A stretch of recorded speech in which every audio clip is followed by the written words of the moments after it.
Então, sim, porque eles não reagem, né? Quando a gente fala não reagem, isso também é uma informação que não é verdadeira, né?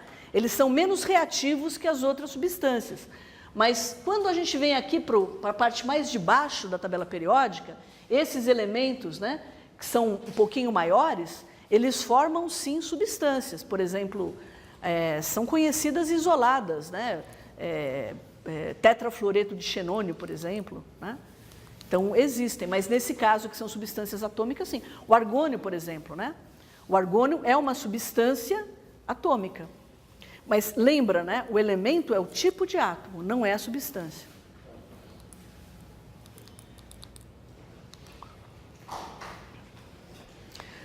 Finalmente, olha, para a gente terminar essa parte constante de equilíbrio, eu quero falar para vocês de uma outra forma de representar a constante que não seja usando concentração.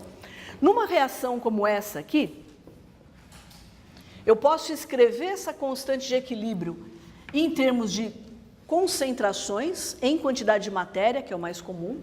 Então, essa constante de equilíbrio vai ser a concentração em mol por litro de amônia dividido pela concentração de nitrogênio em mol por litro elevado a meio, vezes a concentração de hidrogênio em mol por litro elevado a 3 meios. Essa é a forma de expressar a concentração em termos de concentrações, constante de equilíbrio em termos de concentração em quantidade de matéria. Mas eu tenho um outro jeito de expressar a concentração para gases. Sempre que eu tenho gases envolvidos em uma determinada reação química, eu posso usar uma outra forma de representar a concentração, não posso?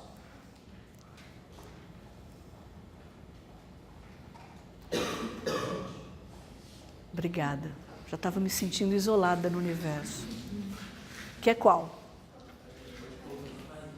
Oi? Não. Pressão. Eu posso expressar para um gás a pressão, ela reflete a concentração, ou não? Por quê? Porque se eu aumentar a pressão, eu estou aumentando a concentração diretamente proporcional. Não, aumentar o número de posições. Qual é o jeito mais simples de eu representar um gás? Qual a equação mais simples que representa um gás?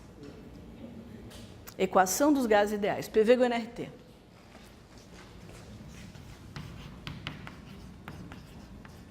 Se eu passar esse volumezinho para cá, P vai ser igual a N sobre V vezes RT. Certo? E quem é isso aqui? Concentração em quantidade de matéria, em mol por litro. Então, a pressão, ela é igual à pressão de uma espécie I qualquer. Ela é a concentração em mol por litro em quantidade de matéria dessa espécie I, vezes RT. A reação, ela vai acontecer numa temperatura fixa, R é a constante universal dos gases, então, a pressão,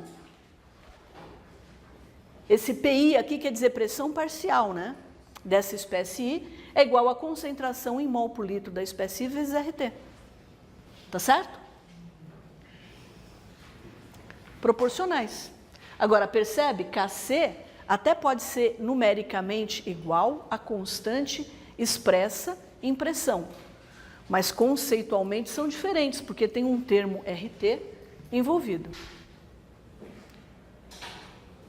Tá bom? Então vamos fazer para amônia. O que é esse PI aqui? Esse PI aqui é pressão parcial, né?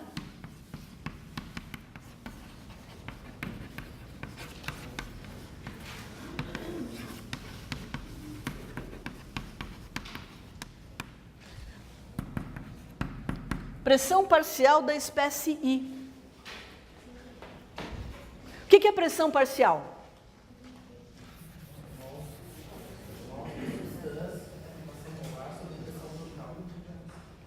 Isso é uma fórmula, né? Você consegue dar a definição conceitual? Porque você percebe, se você souber a fórmula, não necessariamente você detém o conceito. Se você detiver o conceito, certamente você se apropria da fórmula. O que é pressão parcial, conceitualmente falando? É a pressão relativa que esse gás faz no sistema, comparado com os outros. Tecnicamente, é a pressão que a espécie química I exerce naquele sistema se ela estiver sozinha. Ela não sente, porque o gás ideal, ele não sente a presença das outras espécies químicas. Então, se ele estiver sozinho ou não estiver sozinho, Samet egal. Dá exatamente na mesma. Tá bom? Então, essa pressão parcial I aqui é a pressão que essa espécie química exerceria se estivesse sozinha no sistema. E daí vem a definição do Durval. Então, olha, o que o Durval falou é que essa pressão parcial da espécie I é igual à fração molar da espécie, a fração em mol da espécie I vezes a pressão total. Isso aqui é fração em mol. Eu já vou falar isso. Isso aqui é pressão total, medida no sistema. Essa fração em mol, como o nome diz, é o número de mols da espécie I dividido pelo número total de mols.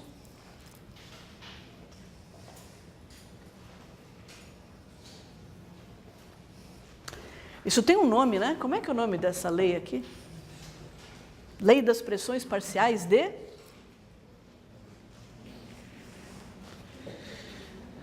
Durval, você não decorou isso? Você decorou a equação, não decorou o nome, Durval? Ninguém decorou o nome? Não. Não. Lei das pressões parciais de Dalton.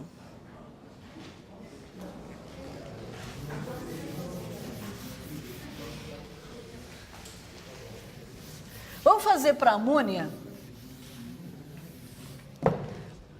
Vamos fazer para amônia. Tudo isso aqui é informação extra, né?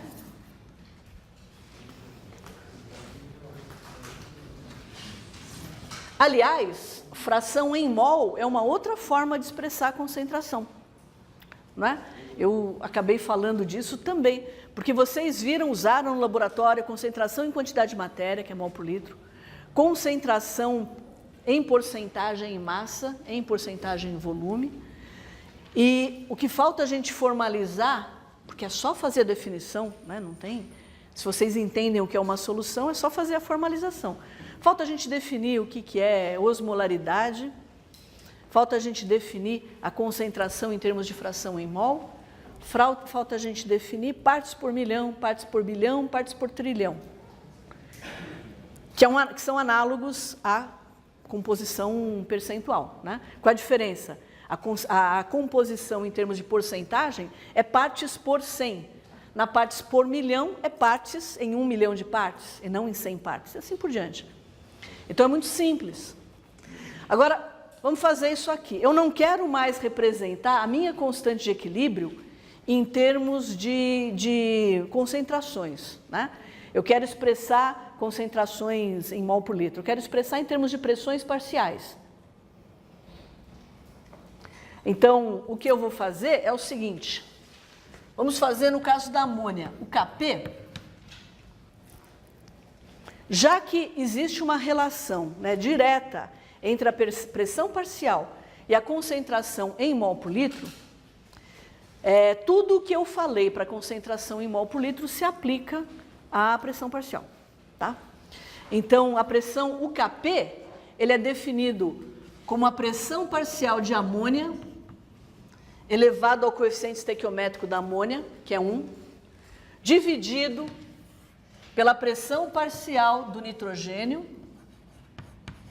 elevado ao coeficiente estequiométrico do nitrogênio, vezes a pressão parcial do hidrogênio, elevado ao coeficiente estequiométrico do hidrogênio. Que maravilha! E aí? Acabou, pronto, defini, vamos embora para casa, né? Não. O que eu quero, na verdade, é estabelecer uma relação entre Kp e o Kc que nós estudamos até agora. Então, o que eu tenho que fazer? Olha, aonde eu tenho a pressão parcial, eu posso substituir por essa expressão aqui, né? Então, aí a pressão parcial da amônia vai ficar igual à concentração da amônia em mol por litro vezes RT elevado a 1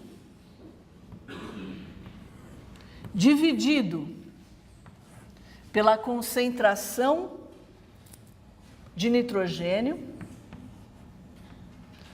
vezes RT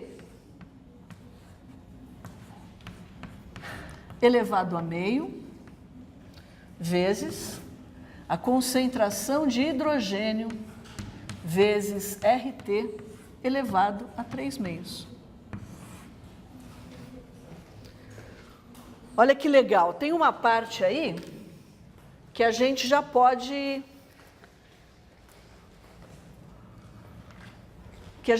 identificar, né? Olha, concentração de amônia dividido pela concentração de nitrogênio elevado a meio, vezes a concentração de hidrogênio elevado a 3 meios.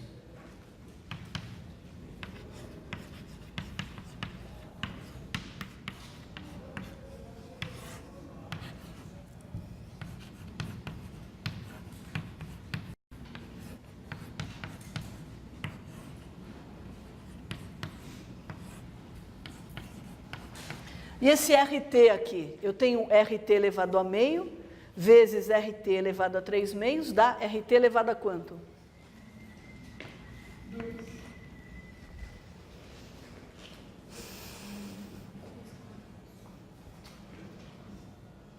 RT elevado a meio, vezes RT elevado a 3 meios, dá quanto? 3/4. Oi? 3/4.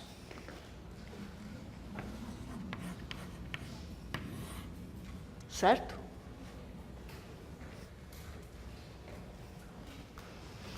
Então, eu já achei aqui uma relação que eu queria entre o Kp e o Kc, porque essa parte aqui, ó, isso aqui,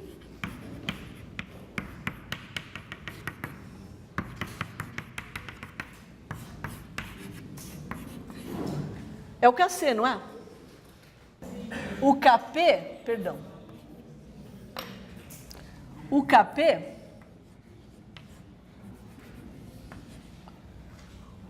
ele vai ficar, então, igual a Kc vezes, o que eu tenho nesse termo aqui de RT? Eu tenho RT elevado a 1 menos RT elevado a 2. Vai dar RT elevado a menos 1.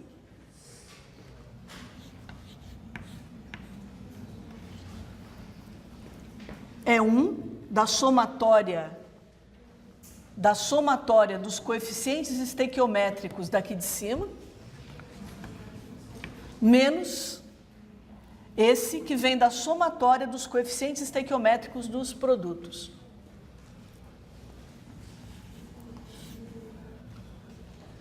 Então, no nosso caso, nesse caso específico, Kp é igual a Kc vezes RT elevado a menos 1, ou Kp é igual a Kc sobre RT.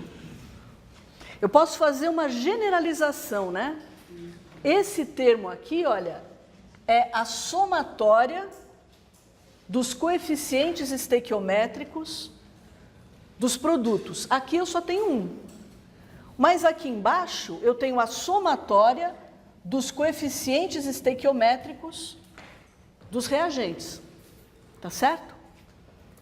Então eu posso escrever assim, olha, Kp é igual a Kc vezes RT elevado a um delta Ni.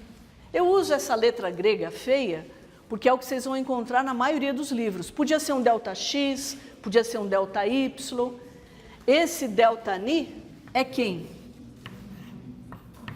É a somatória dos coeficientes estequiométricos dos produtos menos a somatória dos coeficientes estequiométricos dos reagentes. E se eu tiver uma reação qualquer que não envolva só gases? Tem uma reação que eu gosto muito de falar,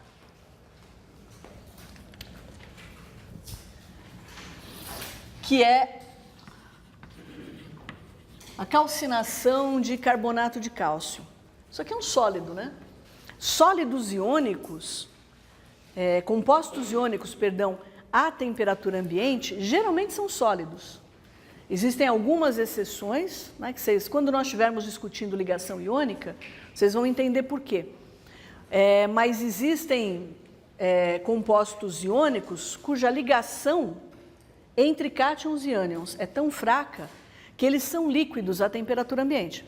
É uma classe de compostos chamados de líquidos iônicos, né? Geralmente eles têm cátions muito grandes, né, ou ânions muito grandes, mas, via de regra, substâncias iônicas são sólidas à temperatura ambiente, ao contrário das substâncias covalentes, que podem ser sólidos, líquidos, gases, né?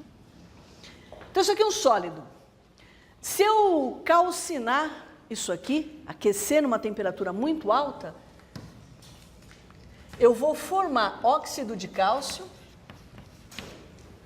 também é um sólido, e CO2, que é o gás.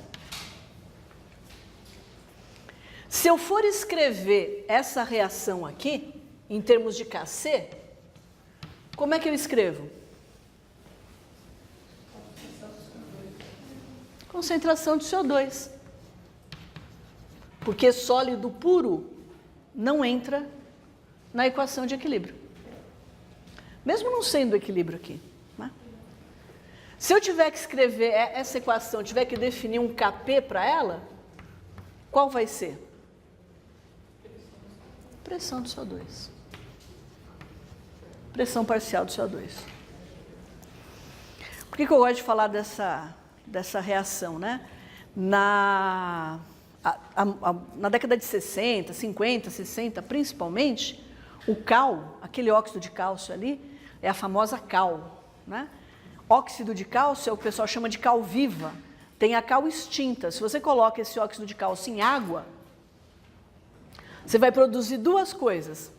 Você vai produzir um montão de calor e você vai produzir hidróxido de cálcio. As meninas eu sei que não, mas algum dos meninos já dissolveu cal em água para fazer caiação de parede, ajudar o pai no sítio, não? Então, se você fizer isso, vai fazer uma caiação de uma parede, vai pintar com essa suspensão de cal em água, né, de hidróxido de cálcio.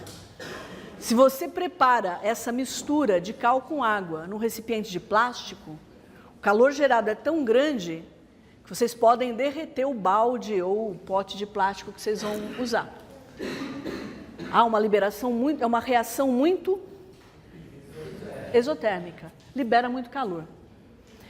Mas, no Brasil, na década de 60, o Brasil é muito rico em um tipo de sítio arqueológico que chama sambaqui. Já ouviram falar de sambaquis? Sambaquis são evidências, né, são vestígios, são locais que receberam, nos quais várias sociedades nômades, né, que existiam no Brasil pré-colonial, ficavam temporariamente. Então, eram locais que tinham muitas conchas, eles iam, se alimentavam de conchas, de frutos do mar, tinham ali um pequeno, né, um estabelecimento de uma pequena comunidade, que tinha um tempo de vida aparentemente curto, e depois se deslocavam, né, eles eram nômades. E esses vestígios, durante muito tempo, e o que ficava no lugar onde eles passavam, eram pequenos montes. Esses pequenos montes são os sambaquis. E durante muito tempo achou-se que esses pequenos montes, que esses sambaquis, eram espécies de monturos, né, dessas populações. Então o pessoal ficava ali na praia, pescava o seu peixinho, comia o seu molusco e jogava a casquinha, ia fazendo aquela pilha, né? Já faz algum tempo que a gente sabe que não, que haviam habitações ali, né? Existem sepultamentos, existem restos de fogueira, então é mais do que um lixão, né? Dos habitantes pré-coloniais, principalmente da costa brasileira. E o que aconteceu na década de 50, me imagino que antes também, 40, 50, 60, isso era documentado, a indústria da construção civil precisava de cal. Como esses montes são praticamente feitos só de conchas, eles iam com aqueles caminhões, como é que chamam aqueles caminhões? Sabe aquele caminhão que tem a escavadeira? Aqueles caminhões escavadeiras iam no sítio e jogavam em cima de caminhão. Como aquilo era praticamente concha pura, trituravam, aqueciam para obter o cal para a indústria da construção civil. Qual que é o problema? Como aquilo não era só um monte de concha, foram destruídos um número enorme de sítios arqueológicos, né? Se perdeu a informação. E até hoje eu tenho colegas aqui no Museu de Arqueologia e Etnologia da USP, o MAI, né, que é um lugar que a USP tem alguns dos museus mais importantes de São Paulo, né? Não percam a oportunidade. O MAC pertence à USP, Museu de Arte Contemporânea, que agora tem uma sede aqui e outra sede lá no prédio antigo do Detran. O Museu Paulista, que também é conhecido como Museu do Ipiranga, pertence à USP. A gente tem o Museu de Arqueologia e Etnologia, o MAI, que também é muito importante.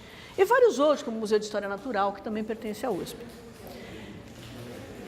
E era muito comum, né, nesse período de escavação, que o caminho por onde passavam os caminhões, o pessoal fala que até hoje é muito comum você encontrar crânio, pedaço de osso humano, porque eram dos sepultamentos desses sambaquis.